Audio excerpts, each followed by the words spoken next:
بسم الله الرحمن الرحيم والصلاة والسلام على سيدنا محمد وعلى آله وصحبه أجمعين. Mes chers élèves, bonjour. Dans cette séance de grammaire pour les élèves de la 6e année de l'enseignement primaire, la séquence numéro 6, évaluation, remédiation et soutien du nucléo didactique numéro 5.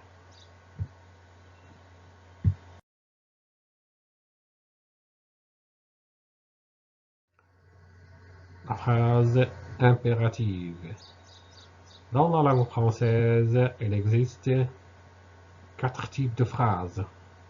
La phrase déclarative qui sert à donner une information. Elle se termine toujours par un point. La phrase interrogative, c'est une phrase qui sert à poser une question et se termine par un point d'interrogation. La phrase exclamative, c'est une phrase qui sert à manifester ou bien exprimer un sentiment et elle se termine par un point d'exclamation. La phrase impérative qui commence par un verbe conjugué à l'impératif sert à donner un ordre, un conseil ou bien une interdiction. Exemple, frappe à la porte avant d'entrer. La phrase impérative permet à donner un conseil et se termine parfois par un point ou bien un point d'exclamation. Le verbe conjugué dans une phrase impérative ne doit pas comprendre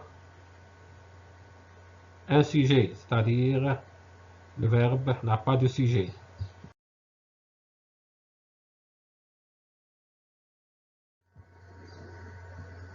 Exercice. Relis chaque phrase au type correspondant. Les élèves de la 6e année sont jeunes, parlent à haute voix. Combien y a-t-il en 6e année? Combien d'élèves y a-t-il en 6e année de primaire? Que de bonnes notes.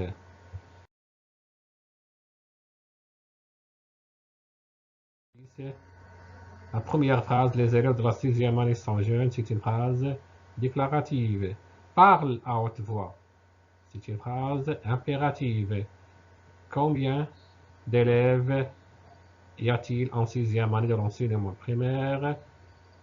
C'est une phrase interrogative. Que de bonnes notes. Bien sûr, c'est une phrase exclamative.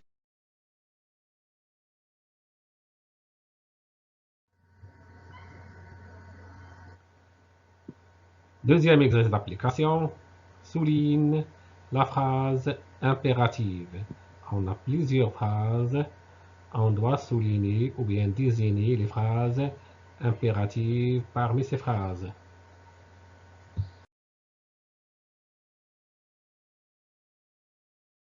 Impérative sont taisez-vous, écoute, part de suite, ne cours pas, soyez sage, avec Leila. Ce sont les phrases impératives.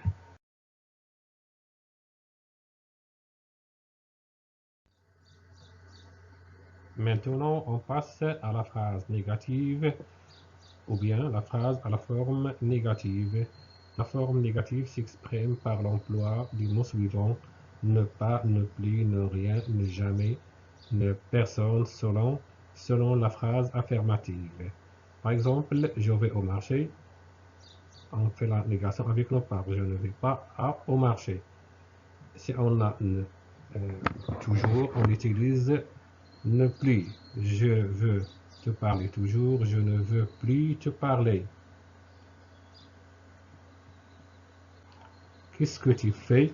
Je ne fais rien, ne rien. J'irai à l'école souvent. Pour la forme négative, on dit je n'irai jamais à l'école. Je déteste tout le monde. Si on a tout le monde, la négation se fera avec une personne. Je ne déteste personne. Maintenant,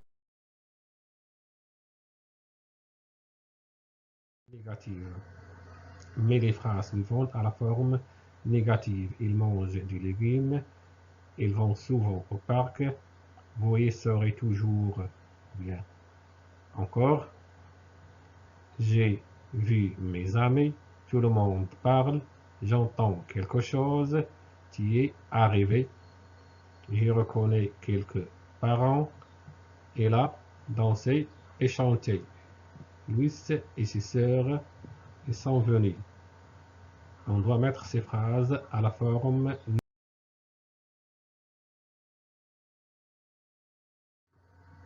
À la correction de cet exercice, ils mangent des légumes.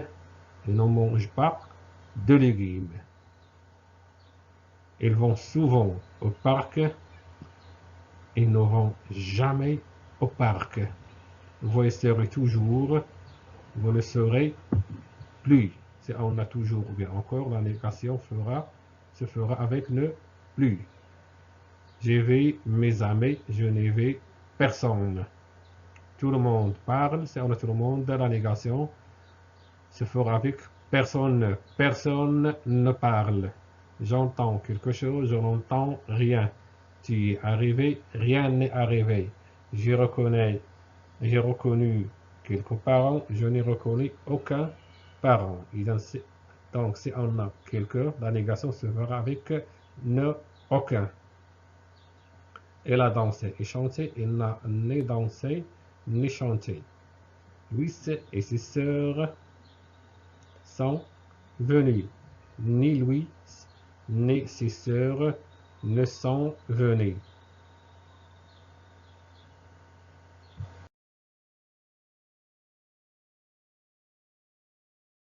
Merci de votre attention et à très bientôt.